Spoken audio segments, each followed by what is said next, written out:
Hello दोस्तों, हिंदी की बिंदी channel में आप सभी का स्वागत है। तो दोस्तों, आज के इस वीडियो में आप सभी के लिए मध्यकालीन आर्य भाषाएं जो है मैं लेके आई हूँ, इसके बारे में डिटेल जो है लेके आई हूँ।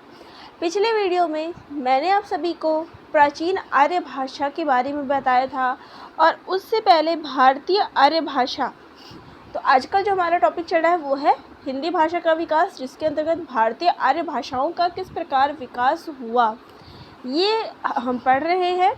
तो देखिए, चाहे आप यूपीएचएससी की तैयारी कर रहे हो, एमपी असिस्टेंट प्रोफेसर की तैयारी कर रहे हो, टीजीटी, पीजीटी, ईएमआरएस यानी कि हिंदी साहित्य की जितनी भी परीक्षाओं की आप लोग तैयारी कर रहे हो अलग अलग विषयों की, उन सभी में हिंदी भाषा का विकास टॉपिक जो है दिया गया है।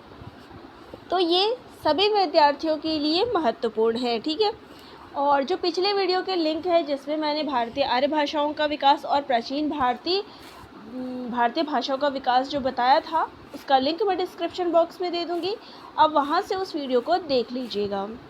तो देखिए, जो भारतीय आर्य भाषाएं हैं उनका विकास क्रम किस प्रकार हुआ है। तो सबसे पहले प्राचीन आर्य भाषा का विकास हुआ है, फिर मध्यकालीन और फिर आधुनिक आर्य भाषा का विकास हुआ है। तो प्राचीन में जो है हम दो तरीके की पढ़ते हैं, वैदिक संस्कृत और लौकिक संस्कृत। इन दो के बारे में आपने पढ़ा, जाना क्या चीज़ है, कैसे है, यहाँ मैं उनका चर्चा नहीं करूँगी क्योंकि वीडियो फिर लंबी हो जाती है। और आज हम बात करेंगे मध्यकालीन। तो प्राचीन आर्य भाषा के बाद जो टॉपिक आता है वो है मध्यकालीन आर्य भाषाएँ। अब इनका विकास कहाँ से हुआ, कब से हुआ, इसके अंतर्गत कौन कौन सी और भाषाएं या कौन कौन सी चीज़ें आती है, उनके बारे में हम जानेंगे। तो देखिए, भारतीय आर्य भाषाओं का अब इसका समय सीमा क्या है, समय काल क्या रहा है। तो 500 ईसा पूर्व से 1000 ईस्वी तक जो है इसका समय माना जाता है। सुविधा की दृष्टि से विद्वानों ने जो है मध्यकालीन आर्य भाषा को, तो मध्यकालीन आर्य भाषा को 3 भागों में विद्वानों के द्वारा बांट दिया गया है, आदिकाल, मध्यकाल और उत्तरकाल। तो आदिकाल के अंतर्गत देखिए इसके समय क्या है, 500 ईसा पूर्व से ईस्वी के आरंभ तक, ठीक है। वहीं पे मध्यकाल ईस्वी के आरंभ से लेके फिर 500 ईस्वी तक, फिर 500 से 1000 ईस्वी तक, ये इसकी समय अवधि है। अब आदिकाल के अंतर्गत बात करें तो क्या क्या चीज़ें आती है। तो देखिए, आदिकाल में हम पाली भाषा, जो इसकी शुरुआत में यानी मध्यकाल में जो सबसे पहली भाषा आई वो थी पाली, जिसके बारे में हम जानेंगे। उसके बाद मध्यकाल में आई प्राकृत, जो पाली के बाद आई वो थी प्राकृत, और प्राकृत के बाद जो भाषा आई वो थी अपभ्रंश। तो इन सभी के बारे में हम पढ़ेंगे और अपभ्रंश भाषा का फिर आगे 5 अन्य में जो है विस्तार हुआ। तो इन सब के बारे में आज की इस वीडियो में हम बात करने वाले हैं। तो चलिए यहाँ तो देखिए, मध्यकालीन आर्य भाषाओं का परिचय यहाँ पे दिया गया है। तो सबसे पहले हम पढ़ेंगे पाली। जैसा मैंने बताया कि सबसे पहले क्या है, पाली भाषा। तो यह मध्यकालीन आर्य भाषा के प्रथम चरण की भाषा है। इस भाषा का प्रयोग बौद्ध धर्म के अनुयायियों द्वारा हुआ। अब ये भी ज़रूरी है कि पाली का प्रयोग किसने किया, पाली भाषा का। पहली चीज़ हो गई कि मध्यकालीन आर्य भाषा का ये पहला चरण है और इसका प्रयोग बौद्ध धर्म के अनुयायियों द्वारा हुआ। इस भाषा का नामकरण आधुनिक काल के यूरोपीय विद्वानों ने किया, लेकिन फिर भी इस भाषा के नामकरण को लेकर विद्वानों में मतभेद है। इसके अलावा जो पाली का भाषा का जो क्षेत्र है उसको लेकर भी विद्वानों के बीच क्या मतभेद है।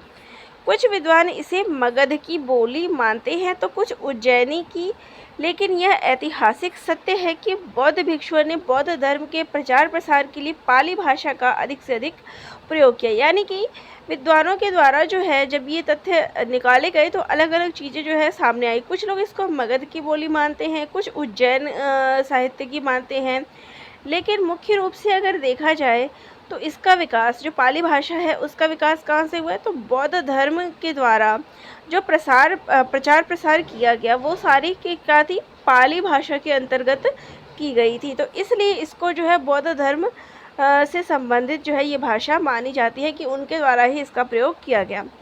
अब बात करें कि पाली का अर्थ क्या है। तो पाली का अर्थ है बुद्ध वचन।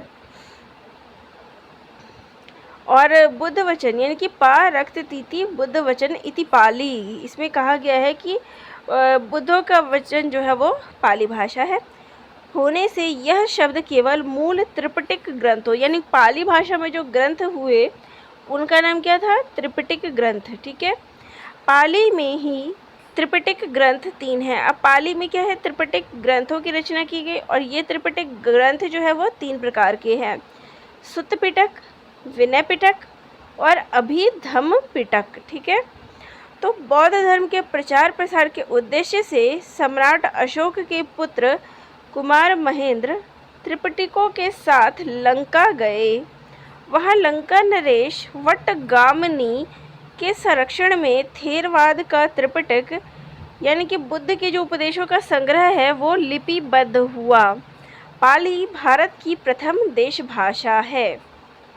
तो देश भाषा क्या है, पाली जो है वो भारत की प्रथम देश भाषा है, महत्वपूर्ण पॉइंट है। तो यहाँ पे जब बौद्ध धर्म के जो अशोक के पुत्र जब वहाँ गए तब उनको उस भाषा को उन्होंने लिपिबद्ध कराया और तब से जो है इसको प्रथम देश की भाषा माना गया। लेकिन पाली के भी हमें 2 रूप देखने को मिलते हैं, एक है पाली और दूसरा है अभिलेखी प्राकृत। अब अभिलेखी प्राकृत का संबंध भी पाली के साथ ही है, जहाँ पाली का संबंध, अब इसमें अंतर क्या है पाली और अभिलेख प्राकृत। तो पाली का संबंध जो है जातक कथाओं और पिटकों से है, वहीं अभिलेख प्राकृत का संबंध उन लेखों से है जो शिलाओं पर अंकित है। तो यहाँ पे पाली भाषा के 2 रूप मिलते हैं, एक हो गया जो लिखित रूप में जो जातक कथाएं जो लोक बोली में सुनने को मिलती थी, एक वो हो गई, और दूसरा हो गया जो लेखों पर अंकित किया गया। यहाँ आपने पढ़ा कि लिपिबद्ध हुआ, तो ये जो लेखों पर अभिलेख जो उस टाइम होते थे उस पर जो अंकित हुए उसको शिलालेख या अभिलेख प्राकृत भी कहते हैं। इसमें 2 प्रकार के अभिलेख प्राप्त होते हैं। जो पहले जो ये अभिलेख मिले हैं, एक था अशोककालीन अभिलेख जो अशोक के समय में लिखा गया, और दूसरा है जो अशोक के बाद अभिलेख प्राप्त होते हैं। देखिए, बौद्ध धर्म के अनुयायी तो हमें बाद तक मिलते हैं और उनके द्वारा जो है अलग अलग जगहों पर जो है उपदेश जब दिए गए तो अशोक के द्वारा ये सारी चीज़ें जो है अभिलेखों में खुदवाई गई और बाद तक इस धर्म का प्रचार प्रसार रहा। तो अशोक के समय के अभिलेख हैं और उसके बाद के भी अभिलेख हमें देखने को मिलते हैं। तो ये हो गई पाली भाषा के बारे में जानकारी। अब पढ़ते हैं प्राकृत भाषा क्या है। तो इसका समय जो है वो जो आरंभ है का समय है उससे लेके 500 ईस्वी तक है। तो विद्वानों का मत है कि प्राकृत भाषा जन भाषा यानी सामान्य लोगों की भाषा थी, इसलिए ही इसका नाम प्राकृत पड़ गया। अब यहाँ पे प्राकृत के संबंध में ये माना गया कि लोगों के द्वारा जो ये भाषा बोली जा रही थी, इसलिए इसको जन भाषा या सामान्य लोग की भाषा कहा गया। प्राकृत शब्द को 3 अर्थों में लिया जाता है। प्रथम अर्थ में यह अभिलेख प्राकृत से संबंधित है। दूसरे अर्थ में भारत तथा भारत से बाहर असंख्य प्राकृत है। और तीसरे अर्थ में प्राकृत में अपभ्रंश तथा अवहट शामिल की जा सकती है। इस प्रकार भूगोल, धर्म व साहित्य के आधार पर प्राकृत के अनेक भेद किए जा सकते हैं। तो प्राकृत क्या था? देखिए, कोई भी भाषा जब आती है या कोई भी चीज़ आई, जैसे पहले प्राकृत आया था, पाली आई, पाली के बाद प्राकृत आया। प्राकृत जो है लोगों की आम भाषा के रूप में देखे जाने लग गया, लेकिन इसको भी 3 अर्थ में, एक अभिलेख में भी हमें प्राकृत भाषा देखने को मिली जो आपने ऊपर अभी पढ़ा था, और दूसरा जो था जो भारत के या भारत के बाहर के अलग अलग क्षेत्रों में भी देखने को मिली, और इसके बाद जो समय मिला वो था अपभ्रंश और अवहट भाषा में भी प्राकृत का रूप देखने को मिला। प्राकृत प्राचीनतम प्रचलित जनभाषा है। नमी साधु ने, अब देखिए नाम दिया गया, नमी साधु ने इसका निर्वाचन करते हुए अब इस भाषा के लिए नमी साधु ने कहा है प्राक पूर्वकृत प्राकृतम, यानी कि प्राकृत शब्द से इसका निर्माण हुआ है। तो प्राकृत का निर्माण जो है प्राकृत शब्द से हुआ है, जिसका अर्थ है पहले से बनी हुई। तो जो भाषा मूल से चली आ रही है उसी का नाम प्राकृत है। तो नाम प्रकृति है आगतम प्राकृतम, कि पहले से जो मूल भाषा चली आ रही है वही प्राकृत है। तो ये नामी साधु के द्वारा ये बात कही गई है। और उन्होंने जो है काव्य अलंकार की टीका में लिखा है, प्रकृतेति सकल जगजन्तूनां व्याकरणादि मिर्नाहत संस्कारः सहजो वचन व्यापारः प्रकृति तत्र भवः सेवः वा प्राकृतम्। यानी कि सकल जगत के जंतुओं के व्याकरण आदि संस्कारों से रहित सहज वचन व्यापार को प्रकृत कहते हैं। तो जो प्राणी जगत में जितने भी जीव जंतु पाए जाते हैं उनके अंदर जो संस्कार से वो रहित रहते हैं, यानी उनके अंदर जो भी जिससे वो रह जाते हैं वो क्या है, प्रकृति है। और इसी प्रकृति से जो उत्पन्न चीज़ होती है वही प्राकृत कहलाती है। तो ये मत जो है प्राकृत के संबंध में, उस भाषा के संबंध में दिए गए हैं। इसके बाद जो भाषा आती है वो है अपभ्रंश, जिसके अंतर्गत हम अलग अलग चीज़ें जो है पढ़ते हैं। तो पहला है सौरशैनी। सौरशैनी वस्तुतः प्राकृत का ही एक प्रकार है। तो देखिए विस्तार से जो आगे भाषाएं जो है उसी में बढ़ती चली जाती है। तो मथुरा अथवा सूरसेन के आसपास, तो ये कहाँ बोली जाती है, तो मथुरा और सूरसेन के आसपास बोली जाने वाली बोली को सौरसेनी कहा गया। इसका विकास वहाँ की स्थानीय बोली से हुआ जो पाली के काल में प्रचलित थी। अब इसका समय क्या था, ये पाली के काल से ही ये भाषा चली आ रही थी। सौरसेनी संस्कृत से प्रभावित थी। विद्वान इसे परिनिष्ठित भाषा भी कहते हैं। संस्कृत के गद्य नाटकों की भाषा सौरसेनी है। जैन धर्म की दिगंबर शाखा ने सौरसेनी भाषा का प्रयोग किया। इसके बाद जो भाषा है वो थी अर्धमागधी। अर्धमागधी भी क्या है, प्राकृत का एक रूप है।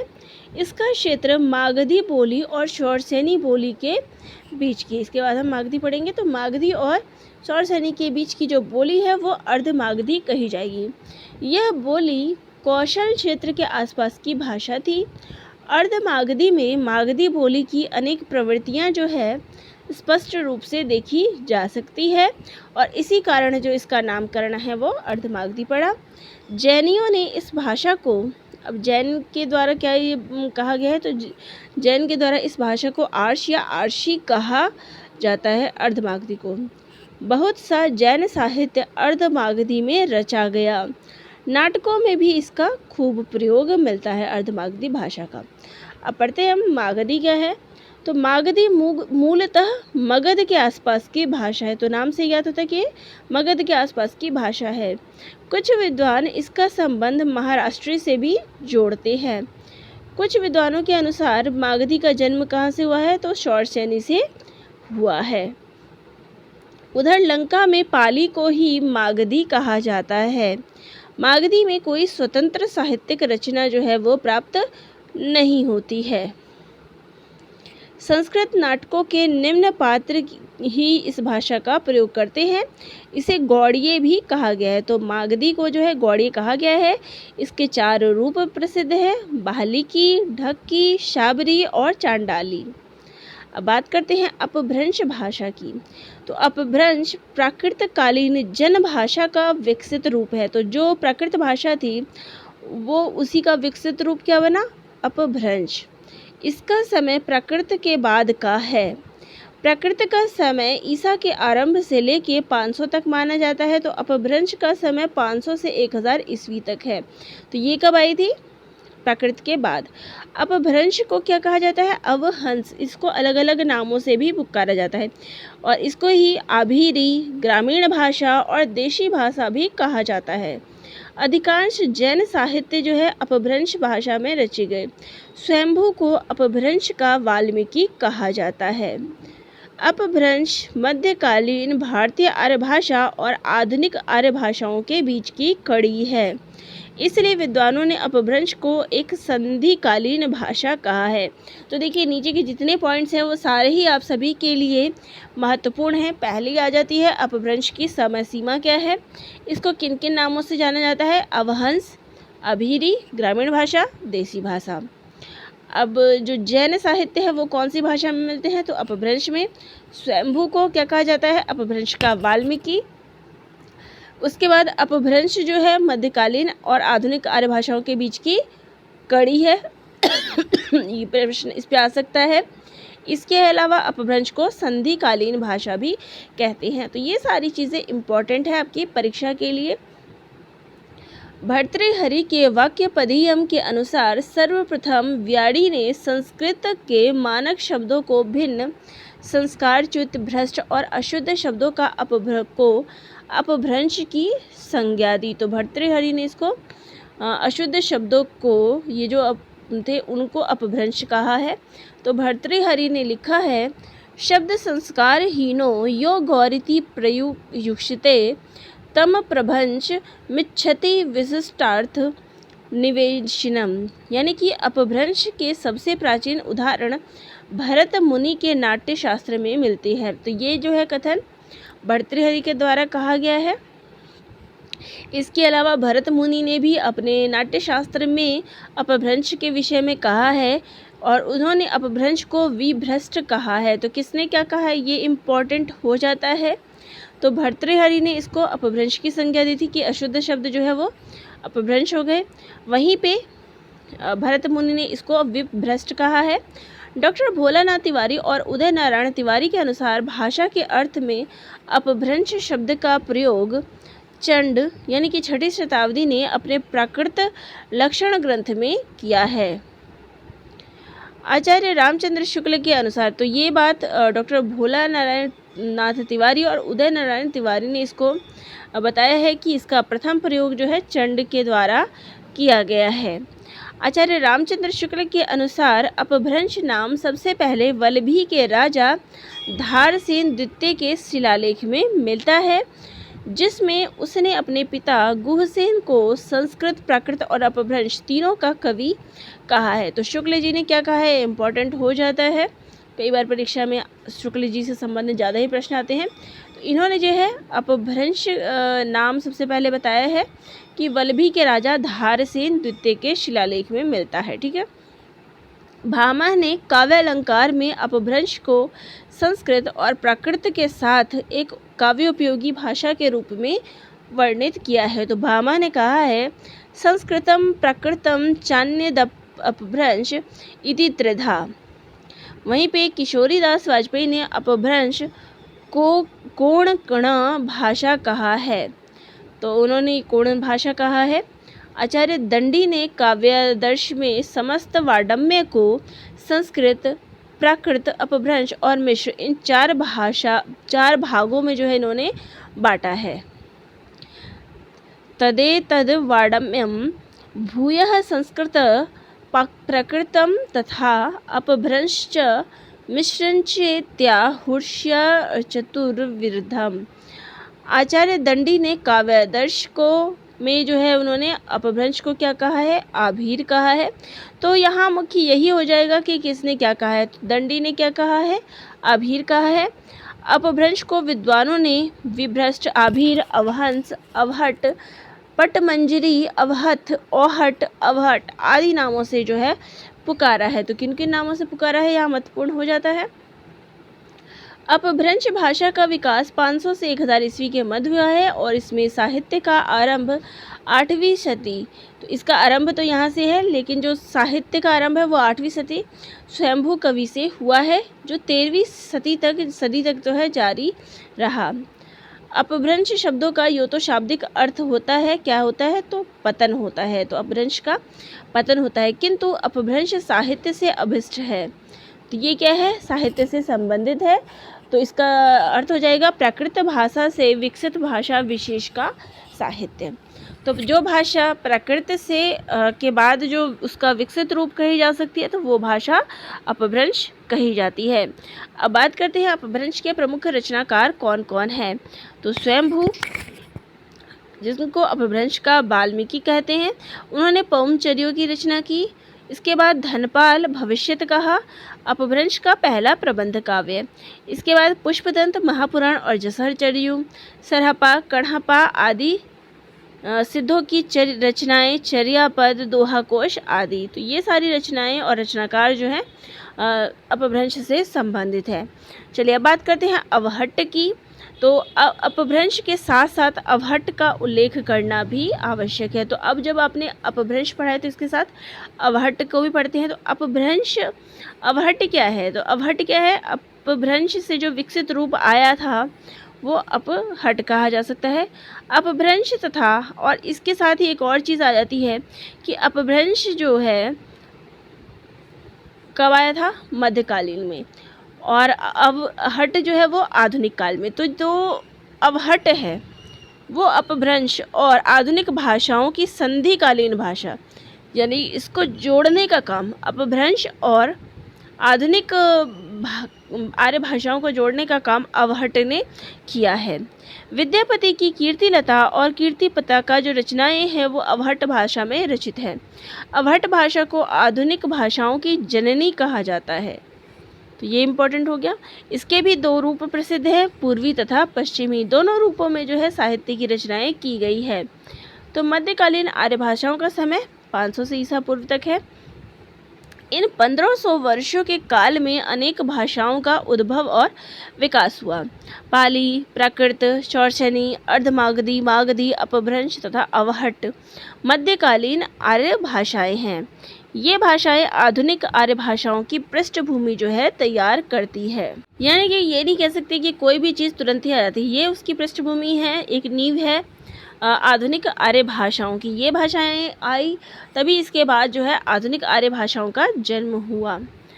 अपभ्रंश के ही उत्तरकालीन या परवर्ती रूप को अवहट्ट नाम दिया जाता है। 11वीं से लेकर 14वीं शती के अपभ्रंश रचनाकारों ने अपनी भाषा को अवहट्ट कहा।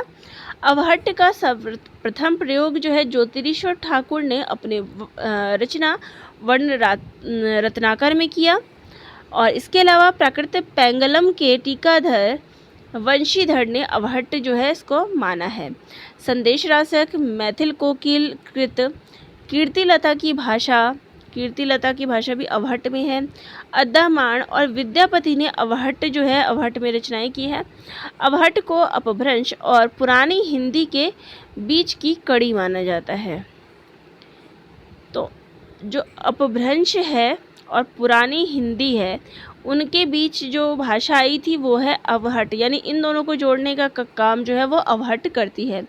पुरातन प्रबंध संग्रह की कतिपय अनुश्रुतियों, नाथ और सिद्ध साहित्य, नेमिनाथ चौपाई, बाहुबली रास, शूलिभद्र फाग आदि के अलावा संत ज्ञानेश्वर की ज्ञानेश्वरी और रोड़ाकृत राउरबेल की भाषा को भी अवहट्ट माना गया है।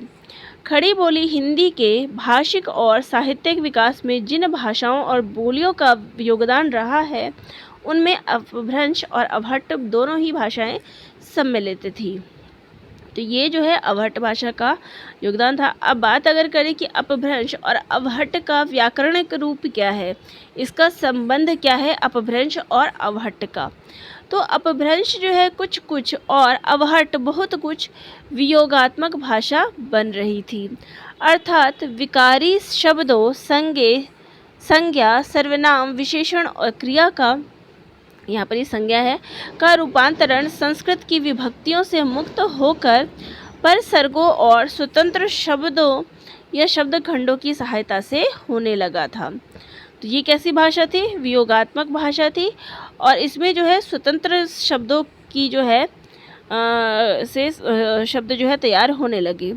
तो इससे भाषा को क्या है, सरलीकरण की प्रक्रिया जो है तेज हो गई। जहाँ पे पहले भाषा क्या चली आ रही थी, संस्कृत था, संस्कृत के भी दो रूप आपने पढ़े, पाली और वैदिक संस्कृत और लौकिक संस्कृत। इसके बाद जो भाषा आई वो थी पाली, प्राकृत और फिर अपभ्रंश। तो धीरे धीरे जो है इसमें सरलीकरण की प्रक्रिया जो है तेज हो गई। अपभ्रंश और अवहट्ट का सबसे बड़ा योगदान परसर्गों के विकास में है। सर्वनामों में हम और तुम काफ़ी पुराने हैं। शेष सर्वनामों के रूप भी अपभ्रंश और अवहट्ट में संपन्न हो गए थे। अपभ्रंश मई से अवहट्ट में मैं हो गया। तो अपभ्रंश में जिस शब्द का प्रयोग होता था वो था मई, वहीं पे अवहट्ट में आते आते ये मई शब्द जो है वो मैं हो गया, और वहीं पे तू हूँ, यानी कि जो तुम या तू शब्द था अपभ्रंश में तू हूँ का प्रयोग होता था, वहीं पे अवहट्ट तक आते आते ये शब्द तू हो गया। बहुत से अपभ्रंश और अवहट्ट के सर्वनाम पूर्वी और पश्चिमी की बोलियों में मिले। सबसे महत्वपूर्ण योगदान क्रिया की रचना में कृदंतीय रूपों का विकास था, जो कि अपभ्रंश और अवहट्ट में हुआ। भविष्यकाल के रूप इतर बोलियों में मिले। अवहट्ट में भले ही छिटपुट ग रूप आने लगे, इसी से खड़ी बोली को गा गे गी जो है प्राप्त हुए। अपभ्रंश और अवहट्ट में संयुक्त क्रियाओं का प्रयोग भी ध्यातव्य है। तो चलिए ये सारी चीज़ें मैं आपको अलग से बाद में समझाऊंगी टेबल की फॉर्म में, तो आपको ज़्यादा अच्छे से समझ में आएगा। तो यहाँ मैं इन चीज़ों को विराम देती हूँ। तो यहाँ पे हमारी जो मध्यकालीन भारतीय आर्य भाषाएं थी वो आपने जाना। तो इसके अंतर्गत जो हमने चीज़ें पढ़ी वो क्या थी, देखिए प्राचीन भारतीय आर्य भाषाओं, जिसमें हमने वैदिक और लौकिक संस्कृत पढ़ा, इसकी विशेषताएं क्या थी, कितने स्वर और व्यंजन थे, ये सारी चीज़ें मैंने उसमें बताई थी।